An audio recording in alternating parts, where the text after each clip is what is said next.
오늘은 취업준비생분들이 본다면 무조건 이득이 될 수밖에 없는 그런 영상을 준비했습니다. 이런 분들이 많아서 개인적으로 되게 안타까웠어요. 서류 평가는 회사마다 기준이 조금씩 달라질 수는 있어도 100점 만점을 기준으로 할 거 아니에요. 근데 그 중에서도 1, 2점 정도 되는 굉장히 마이너한 요소에 집중하느라 시간과 에너지를 쏟고 정작 막 15점, 20점씩 되는 되게 중요한 요소를 간과하는 그런 분들이 굉장히 많더라고요. 취업 전략이 잘못됐다는 거죠. 그래서 여러분들이 앞으로 취업 준비를 하실 때 그 방향성을 제대로 잡아드릴 수 있게 어떤 식으로 회사에서 우리 서류를 평가하는지 그 기준을 상세하게 말씀드리려고 합니다.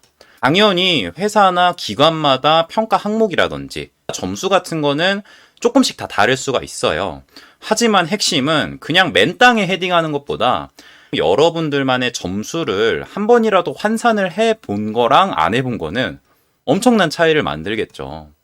내가 어떤 부분이 약한지를 정확히 알아야 그거를 보강하기 위해서 노력을 할 테니까요. 그러니까 어떤 부분이 약한지 알고 준비하는 것과 그렇지 않은 거는 상당히 큰 차이를 만들겠죠. 이 영상에서 보게 되실 자료들은 제가 직접 만든 자료이긴 합니다. 하지만 이 자료를 만들기 위해서 엄청나게 고급 자료들을 참고를 했다는 점, 함부로 공개하기 어려운 그런 자료들을 참고를 해서 제가 직접 만들었습니다. 그 기준이라든지 항목 자체를 실제와 굉장히 가깝게 제가 직접 만든 거니까 얼마든지 공유하셔도 좋습니다. 그럼 본격적으로 서류가 어떤 식으로 평가가 되는지 알아보겠습니다. 서류 평가 항목 예시를 만들었는데 보통 두 가지로 평가를 합니다. 첫 번째로는 정량적 평가 항목이라고 해서 평가관의 주관이나 그런 것들이 개입되는 거 없이 누가 판단을 하더라도 정확하게 점수가 정량적으로 매길 수 있는 그런 항목들을 뜻해요.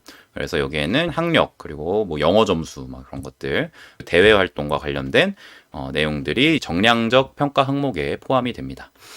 그리고 그 다음으로는 굉장히 중요하죠. 자기소개서인데 이 자기소개서는 평가관의 주관이 개입되는 이 정성적 평가 항목으로 분류가 됩니다. 당연히 제가 앞서 말씀드렸듯이 이 평가 항목당 배정되는 이 점수들은 기관마다 당연히 차이가 있을 수가 있습니다. 어떤 기관 같은 경우는 자기소개서를 50점으로 매기는 데도 있고 막 10점 매기는 데도 있어서 좀 제각각이긴 합니다. 그래서 그 중간 정도로 제가 최대한 점수를 매겨봤어요. 그래서 이 두 가지 정량적 평가 항목과 정성적 평가 항목 두 가지를 합쳐서 이제 100점으로 여러분들이 서류가 평가되게 됩니다.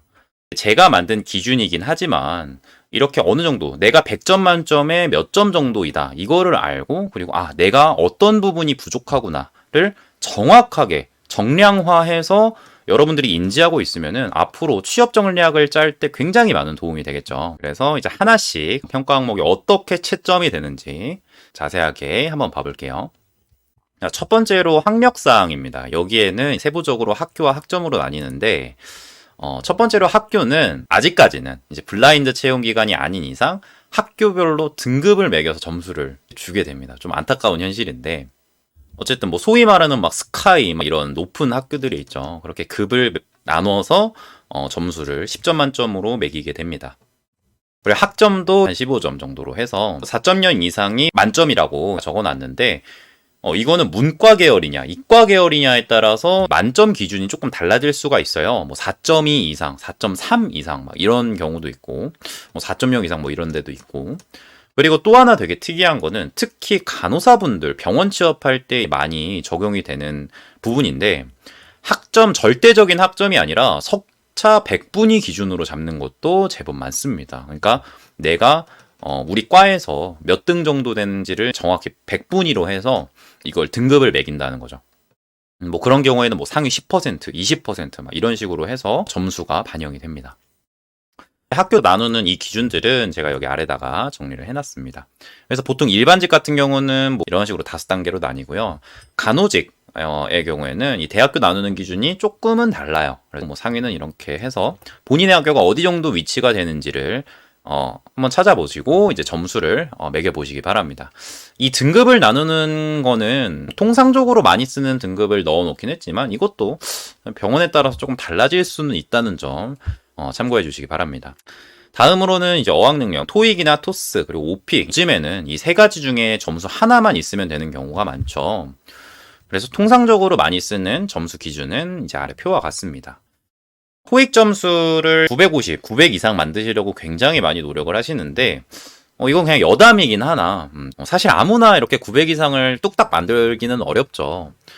그래서 이건 개인적인 그냥 추천인데 이 스피킹 쪽을 노려보는 것도 나쁘지는 않을 수 있습니다. 그러니까 사람의 성향에 따라서 조금 달라지는 문제이긴 하지만 토익을 죽어도 못하겠는 사람들이 분명히 있어요. 그런 분들 같은 경우는 또 오히려 막 말하는 게 또 익숙할 수도 있고 그래서 850 정도? 요 정도 되는 게 진짜 토익을 못 보시는 분들은 850 넘기가 진짜 힘든데 만약에 말을 좀 할 줄 아시면은 이 IM2, 3 정도 하는 거 진짜 생각보다 어렵지 않거든요. 이 토스도 마찬가지고. 그래서 만약에 진짜 내가 토익을 진짜 죽어도 못하겠다. 근데 내가 가고 싶은 그 회사가 토스나 오픽 점수를 내도 괜찮다 하면은 스피킹 쪽 점수를 만들어 보는 것도 충분히 좋은 전략이 될 수 있습니다. 그리고 뭐 이런 질문 하시는 분들 있죠. 토익도 있고 오픽도 하면은 좋나요? 하는데 어학 능력은 다다익선이긴 해서 두 가지 있어도 굉장히 좋습니다.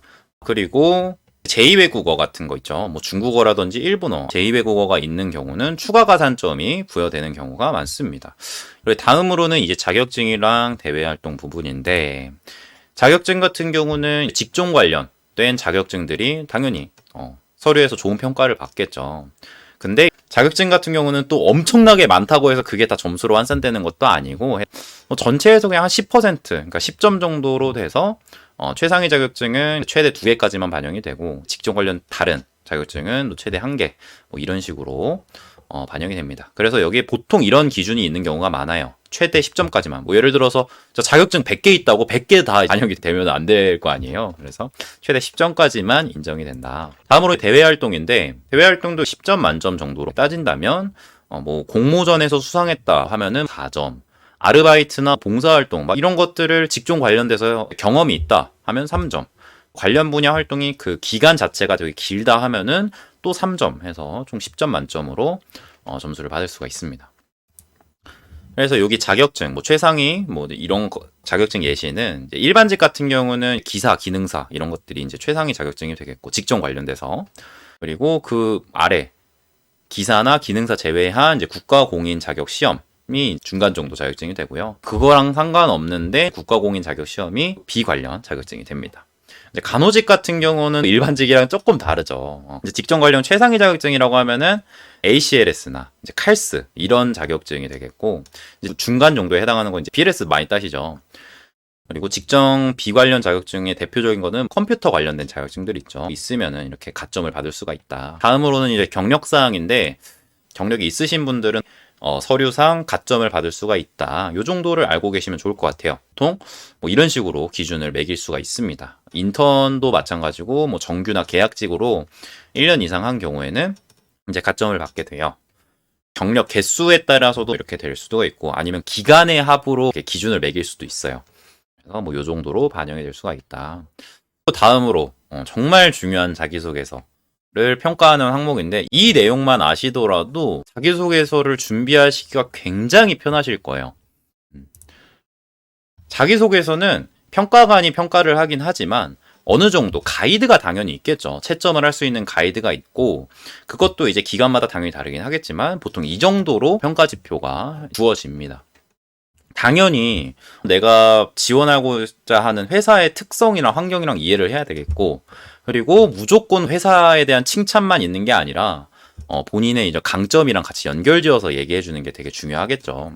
그리고 그냥 월급 루팡이 아니라 이제 내가 이 회사와 같이 해서 같이 성장할 수 있다. 이렇게 되면은 좋은 점수를 받을 수가 있고 그리고 자소서 글 자체에 대한 평가 지표가 있을 수가 있겠죠.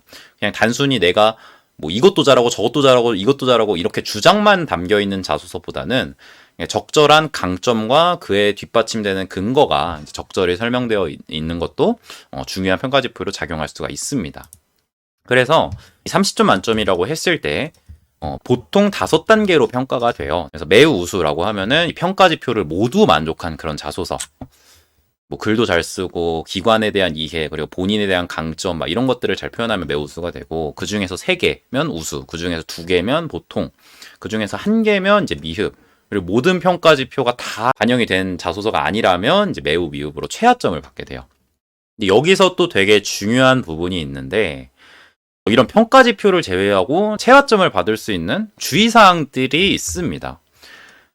요 정도가 돼요. 이제 보통 작성 분량도 제가 무조건 꽉 채우는 게 정답은 아니다. 막 이런 식으로 얘기한 적도 있지만 작성 분량이 또 너무 적으면 안 되겠죠. 그래서 50% 이하냐, 몇십 퍼센트 이하냐, 이거는 이제 기관마다 다르겠지만 작성 분량도 그래도 어느 정도 수준 이상은 되어야 된다. 그것도 있고, 그리고 질문을 완전히 무시하고 내가 하고 싶은 말 하면 당연히 안 되겠죠. 그리고 진짜 평가가 불가능할 정도의 그런 문장력, 전개 막 이런 것들도 최하점이 나올 수가 있고, 처음에 자소서 쓰시는 분들이 이게 되게 좀 많아요. 근거가 없고 내가 이것도 잘한다, 이것도 잘한다 막 지나치게 강조만 하는 거죠. 그러면은 이제 지표와 상관없이 최하점을 받을 수가 있습니다. 그리고 이거 마지막, 요거는 진짜 바로 최하점을 받을 수가 있는데, 여기서 한 가지 좀 말씀드리고 싶은 거는 내가 썼던 자소서 내용 자체를 그대로 복사 붙여넣기 해서 쓰는 거는 크게 문제가 되지 않습니다. 거기서 뭐 걸러지는 필터 같은 거는 크게 없다는 거예요. 하지만 읽는 사람으로 하여금 우리 회사 이름이 아니라 다른 회사 이름이 적혀 있거나 인재상이 완전히 다르거나 하는 식의 내용 자체에 그런 의심이 되는 경우에 이런 최하점을 받을 수 있다는 겁니다. 정리하자면 내 자소서는 돌려 써도 되지만 돌렸을 때 그 기관에 맞게 수정은 해줘야 된다 이거죠. 이렇게 100점 만점으로 여러분들 서류가 점수화되게 됩니다. 이거를 보고 이해하는 것도 중요하겠지만 여러분들의 현 상태를 점수화해서 진단해보는 것도 굉장히 중요하겠죠. 그래서 제가 서류 점수 계산기를 만들었습니다. 이 파일 자체는 제가 영상 설명란에 어떻게 받을 수 있는지 적어놨어요. 그거 보시고 다운로드 받아서 직접 한번 본인의 점수가 어느 정도 되는지 진단을 해보시기 바랍니다. 여기에 이렇게 입력을 하면은 이렇게 자동으로 합산이 되게 뭐 간단한 함수를 사용해서 만든 표고요. 방금 전에 봤던 그 이미지들도 제가 이렇게 하나씩 다 정리를 해놨습니다. 본인의 점수가 어느 정도 되는지, 내가 어떤 부분이 부족한지를 정확히 알고 목표 점수까지 한번 세워보시기 바랍니다. 당장 학교나 막 학점 같은 거를 뒤집긴 어렵겠지만 대외 활동이라든지 자소서, 그리고 자격증, 어학 능력 이런 것들은 이제 충분히 목표 점수를 세울 수가 있잖아요. 본인의 목표 점수까지 한번 만들어 보시는 것을 추천드리겠습니다. 오늘 영상 어떠셨나요? 이 자료를 만들려고 지난 몇 주 동안 꽤 노력을 많이 한 자료인데 여러분들한테도 많은 도움이 되길 바라겠습니다. 오늘 영상 유익하셨다면 좋아요, 구독 부탁드리겠습니다.